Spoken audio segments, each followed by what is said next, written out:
It's warm Well, and good evening, good morning, good afternoon, good night, wherever you are in the world. This is Dr. Jacqueline King, CEO and founder of Black Women Empowered. And as I always say, we bring amazing people to you doing amazing things. And today certainly will not disappoint you. I have Dr. Deborah Howard, amazing woman. How you doing, Dr. Deborah? I am doing well this evening. How are you? I'm doing well also. This weather we getting is crazy, isn't it? Oh my goodness, yes. I'm just like, where did the 280-degree days come in at? I'm not going to complain though. I'm not going to complain. Definitely not complaining. But anyway, Dr. Deborah is here. She's an amazing woman who is a survivor. And we're going to talk, that's what we're really going to talk about. But I want to give a little of your background. She's a dedicated professional and loving family matriarch, celebrating 54 years of life enriched by her three adult children, six grandchildren, with a robust academic background that includes a bachelor's degree in criminal justice, a master's degree in business management, and a doctorate earned in March of 2013. Deborah's commitment to education is evident. Currently serving as Chief Compliance Officer for Crossroad Child and Family Services, Deborah has spent nearly 4 years contributing her expertise in compliance regulatory matters to ensure the welfare of children and families. Her career spans an impressive 27 years at Park Center, where she worked in the mental health field, reflecting her long-standing passion for mental health. Wow, we have something in common. But anyway, welcome. Come in. Tell us where you're tuning in from. Share the broadcast. We're going to be talking to Dr. Deborah about a few things, but the main thing that really impressed me, other than your academic, which is amazing, um, is that how wonderful you look, having gone through breast cancer and being a survivor. Talk a little bit about how you discovered it. Okay. So, yeah, we kind of stumbled upon my cancer diagnosis. Um, I had noticed that a growth was coming in my breast, and it was growing pretty fast. Like literally within a couple weeks, it was just growing. And then it became sensitive to touch. And when I noticed that when I was in the shower, even the water would hurt when Mm. it would touch my skin. So I ended up scheduling an appointment. It was almost time for my annual mammogram anyway. And so when I went, I told them what the complaint was. So what they ended up doing was scheduling me to have it drained. It ended up being a cyst. So then 1 year later, to the date when it was time to do my annuals again, what they ended up noticing is that I had some calcifications. And that was the difference between the two scans that had taken place of my breast previously. And so when he looked at it, he was like, well, there's just a few calcifications here. He said, it's not much. It may be nothing, but we're going to go ahead and just kind of check it out anyway. Lord and behold, when they checked it out, it ended up being breast cancer. So that was like on the 4th when they ended up taking the sample of my breast tissue. And then I didn't find out that it was actually a cancerous tumor until that Tuesday. So oddly, over that whole entire weekend, I just felt like God was giving me signs that it was going to come back positive, because I was seeing just billboards, breast cancer, commercials, and everything. I was hearing and seeing everything completely different. And so when I received the diagnosis, when they called me that morning, um, they just said it's cancer. And then they scheduled an immediate follow up to have the conversations about moving forward. So that's how we ended up determining it was breast cancer. So did they catch it in early stages? So they did catch it in the early stages. So I was considered stage 2. But I was only considered a stage 2 just because of the size of the tumor. And the tumor had grown. It was like a 3.5 inches by the time, yeah, that they had tested it. So by then, yeah, it was stage 2. So I noticed. Well, everyone keeps saying 1 out of 3 women will be diagnosed with breast cancer. That's a lot. Mm-hmm. That is really a lot. So initially, what were your feelings? I mean, I know you're a Christian. I know you're a God fearing woman, and I know your faith is in God, Mm-hmm. which helps with everything. It does. It does. uh, so, what was your initial reaction when they told? But you said you kind of felt like it was. I kind of felt like it was just because of all the signs, the things that were showing up over that weekend. And I don't know if that was just internally me just noticing and things differently. But my whole stance after they told me, I was at work when I received the phone call. And I just took a deep breath afterwards and I said, okay. And I didn't break down immediately. I was just like, oh, okay. They just said I have breast cancer. I'm going to go home and I will call my people and let my people know. So I went home. But before I even called family, friends, and anybody, I just I prayed and then I cried.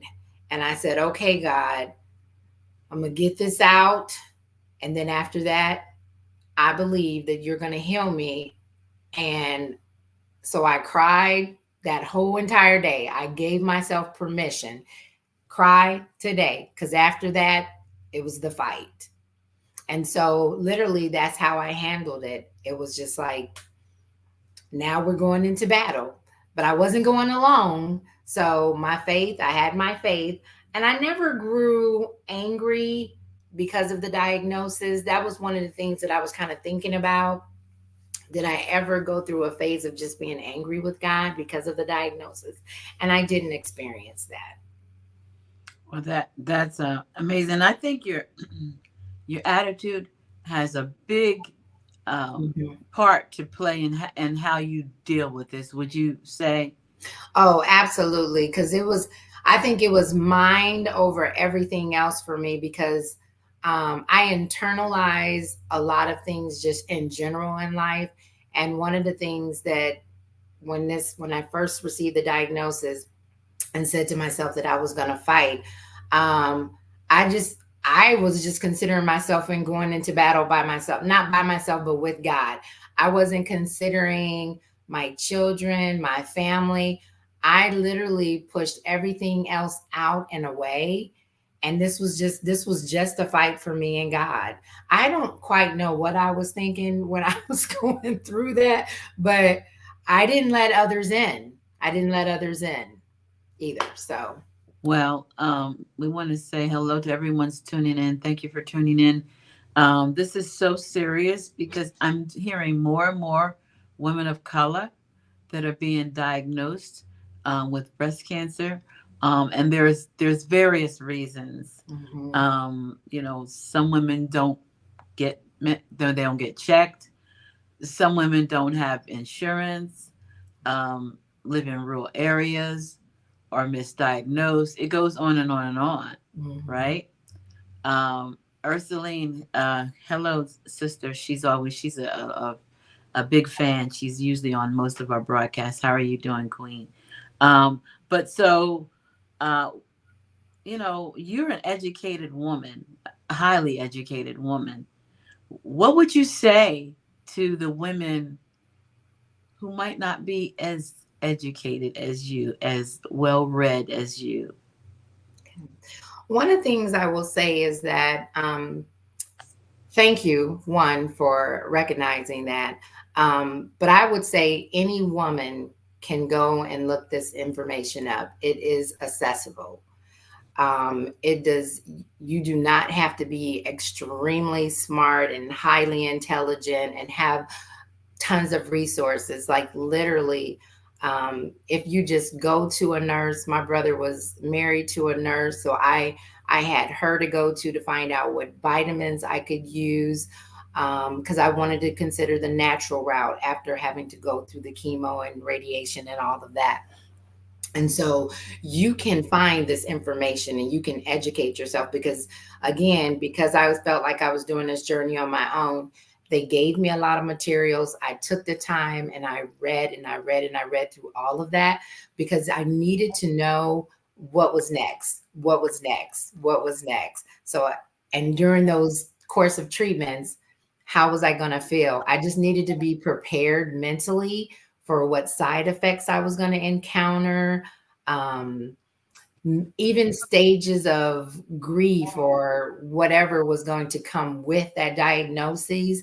And trust me, I experienced a lot of different emotions over the years. And I think I'm like about 12 years now, 12 years in as a survivor.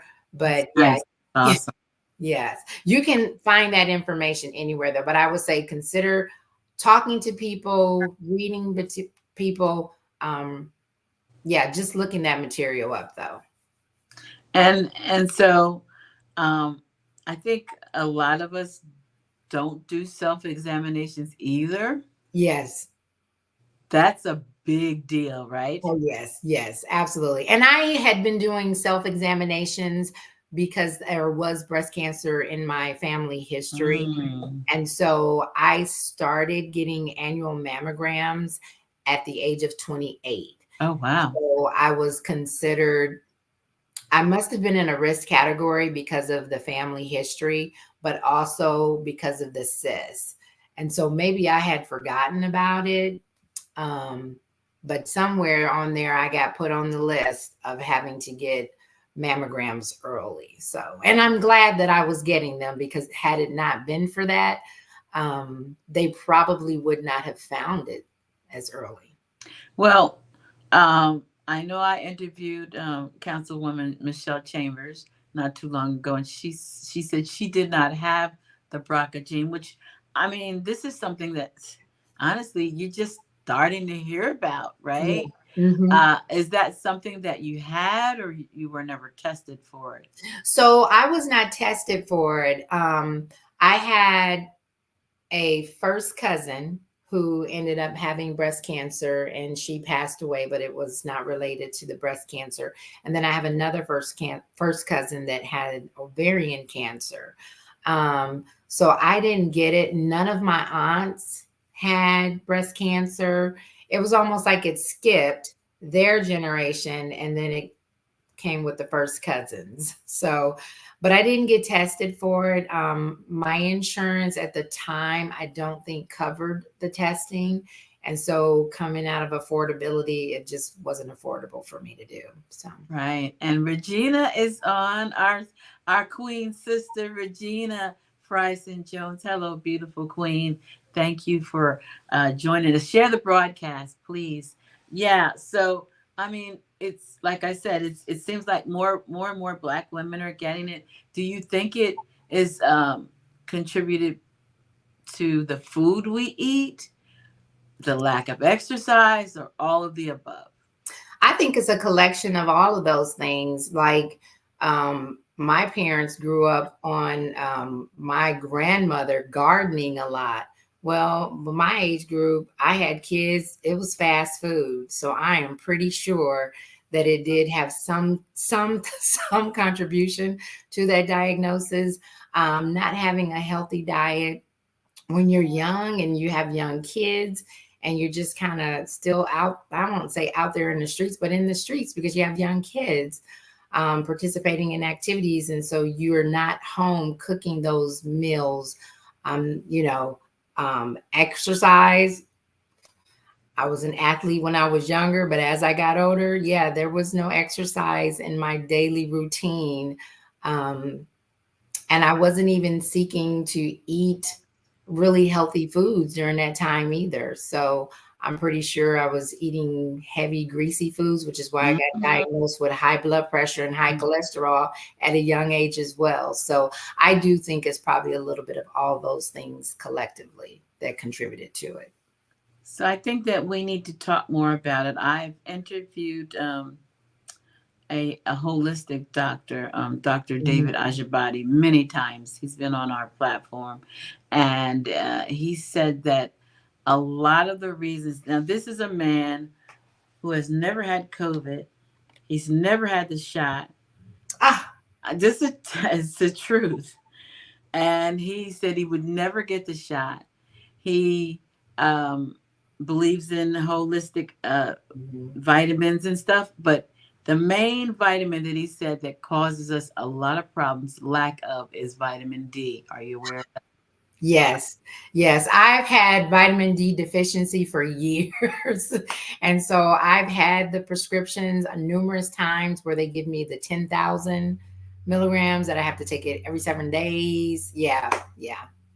That's And the issue. because we're not out in the sun like, the Caucasians or the people who Mhm. are out there running and jogging and laying out in the sun and all of that. So that's something I want to mention to everybody. Please uh, take your vitamin D. When you go get your checkups, ask them to check you Mhm. to see if you are deficient in vitamin D. I mean, I wouldn't just say go out and start just loading up on vitamin D because you Mhm. don't even know if you're deficient. Right. You know what I'm saying? But these are things that are important to Yes, women and men, especially women and men of color. So absolutely. I'm really thankful that you're open because I think everybody couldn't do this, Mhm. Dr. Deb. Share the story. In the 12 years you are a survivor. That's awesome. Thank you. I have a lady coming behind you as a 28-year survivor. Oh, wow. That's a blessing. It is. And so I want to showcase you all because I want people to know that it is not the death sentence that it used to be. Yes, and that is something that women need to realize because I don't know what I was really thinking in the beginning. I definitely didn't think that I was going to die from it because I think my faith was definitely there that God would bring me through. But if you don't have that faith, then that's probably something that's more likely what you're going to think is that it's going to be tragic. It's all negative. There's no life or there's nothing to look forward to in the future. And all of that couldn't be further from the truth because I am telling you that journey that I went through was very, very difficult. And I only have two regrets out of that whole journey because I isolated myself to go through that.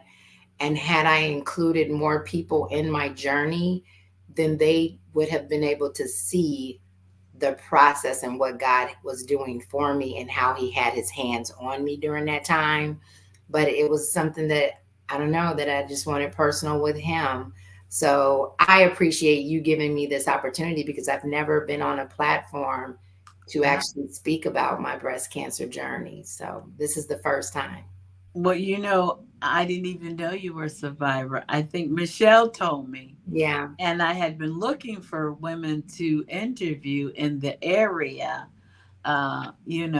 So I think that the more we talk about it, Mhm. the better our chances are of survival. Not just Mhm. encouragement. You hear, God brought me through this, so He can do that for you. Yes. And I'm a living, walking testimony. Mhm. I love to look at when the shows like Let's Make a Deal and Price is Right have all the breast cancer survivors and Yes. Yeah.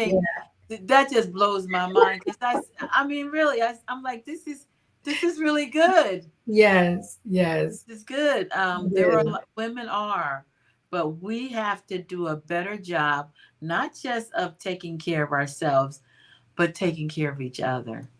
I would agree. I would agree.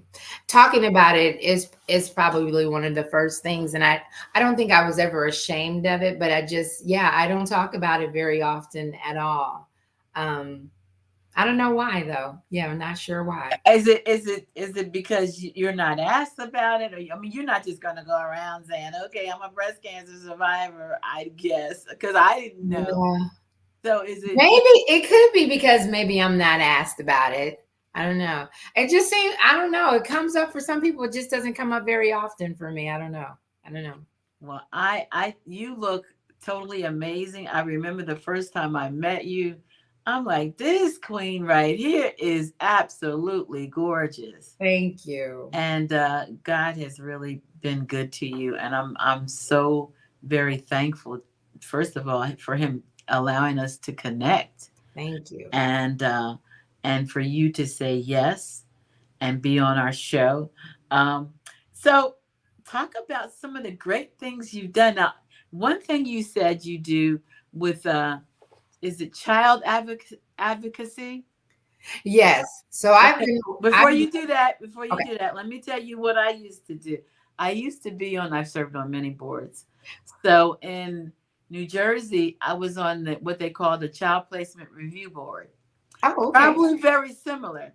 So what we did as a board, we reviewed the cases of the kids that were placed in foster care to make sure that their rights were not being violated.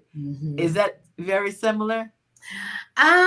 No, mine's is a little different. It's Okay. residential. Yeah. Okay. All right, but that's something that's very rewarding. Hmm. Absolutely. So I started out working in group homes Okay. with adolescents that have emotional disorders, emotional disorders. Oh, wait. Let me just say hi to Oh, Tabitha is on. Hello, thank you for joining us, Tabitha, the Queen. Tabitha, Queen of Fort Wayne. hello. that's my spiritual niece. She said she don't like me to call her my daughter, so she's my spiritual niece. But go ahead. I'm sorry. Oh no, you're fine. You're fine. Um, what was I saying? you I lost that just that quick.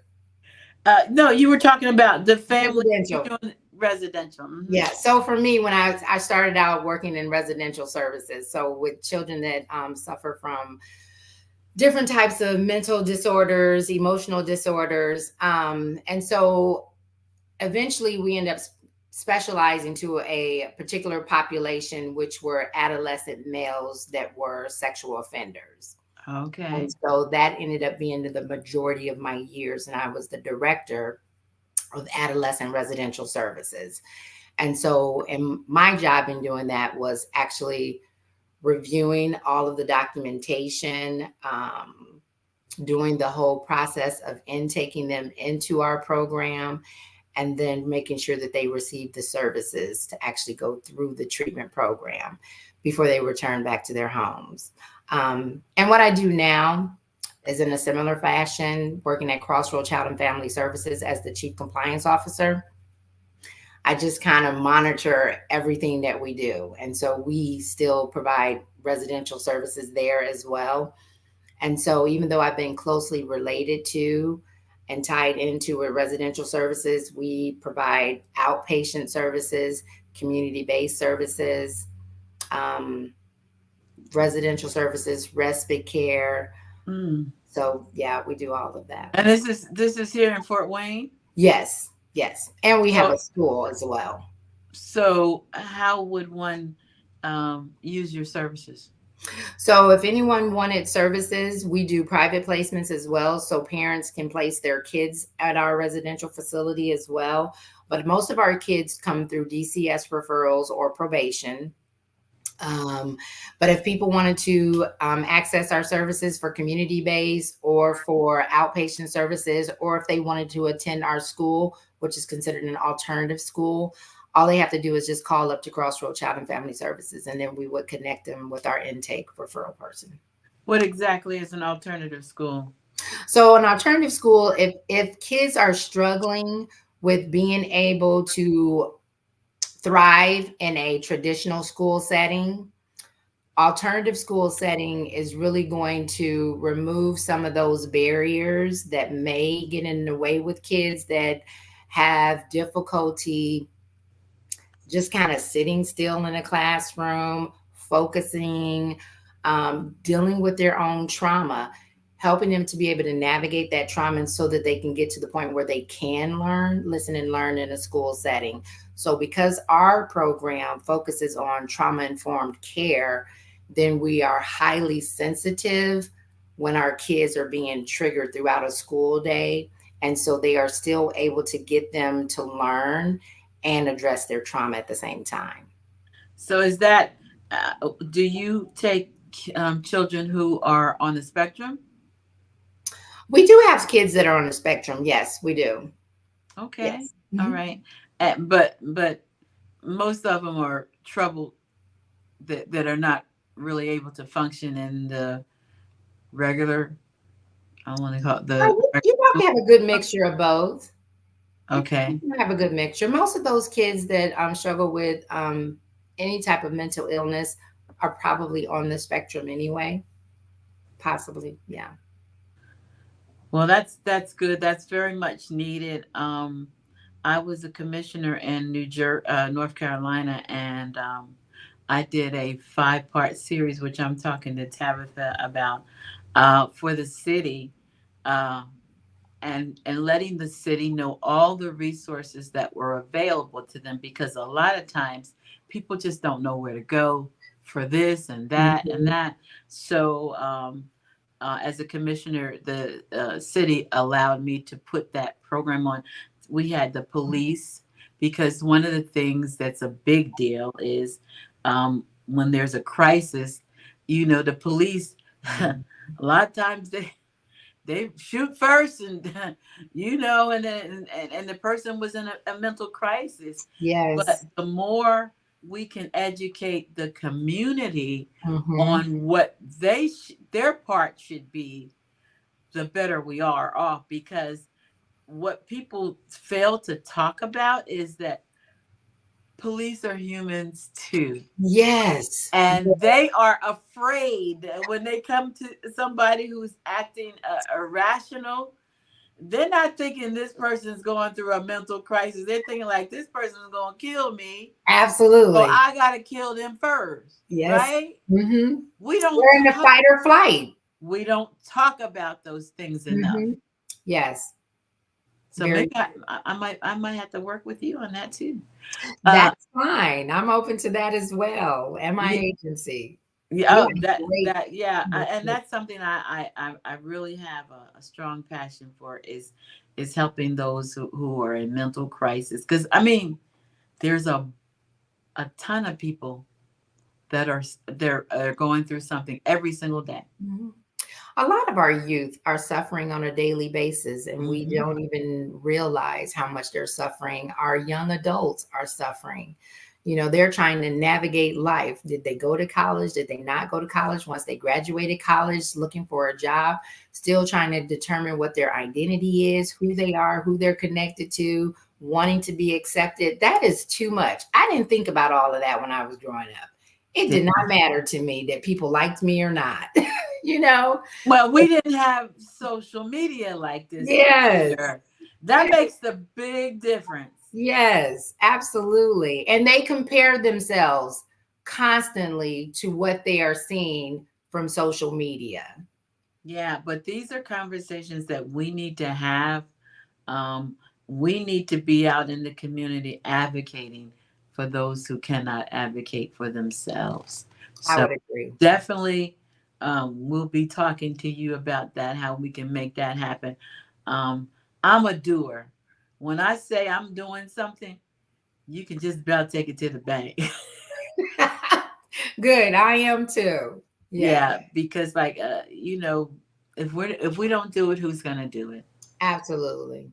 So I commend you for what you've done, all of your accomplishments. Oh, and by the way, she is a Delta. I Yeah. have to say that because I got so many friends here and everywhere who are Deltas. I got AKA friends too, so don't, and the Zetas. I mean, I can't leave nobody out. Divine Nine. Okay, Divine Nine. But yeah, so thank you so much for your time today. Is there something that you want to leave with our audience. Now we do have a following of close to 4 million on Facebook. We're live on LinkedIn. We have 315,000, and Wow. we're also live on YouTube. Oh my goodness. No, I don't have anything that I would like to say except for thank you for granting me and allowing me this opportunity to be able to speak to you in Breast Cancer Awareness Month. Being a survivor means a lot to me, and I just want to continue to encourage women. Talk about your health. Talk about your issues that might be going on with your body. Go to the doctor. Don't be afraid to talk about it. And I'm gonna be quite blunt about this because I've always had black doctors. I'll be honest. I just felt like they knew me Mhm. because because they are me. Mhm. Yes. And I'm not saying that it's going to be working for everyone, but that's what I've been with just about all my life. I uh, started late with that, requesting African American doctors now. Initially, I did not, but over the years and knowing that we are not treated the same and that we are disproportionately treated. So now, yes, I'm going to ask for a Black doctor. yep. And let me just say, Michelle Collins Austin, woo, that's my doctor. Is Look, she is the bomb.com. When I tell you that she is, because she's very attentive to Yes. everything. I mean, she really does. She takes time. She don't rush in there and rush you out.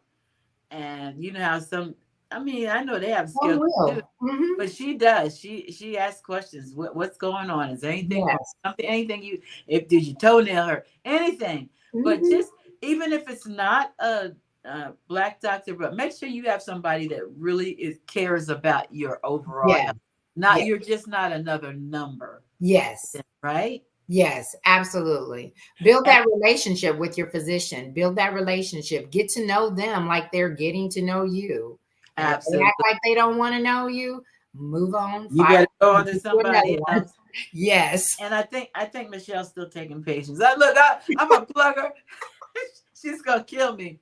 Um, Well, I have Dr. Winston at Women's Health Advantage. She's okay, I awesome. don't know her, but okay, yes, shout her out, girl.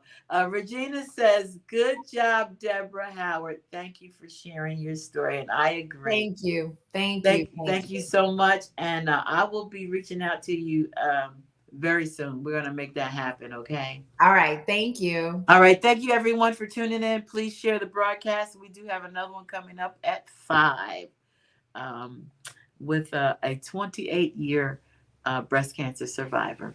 God bless, and I'll see you in a little bit. All right. Bye. Bye.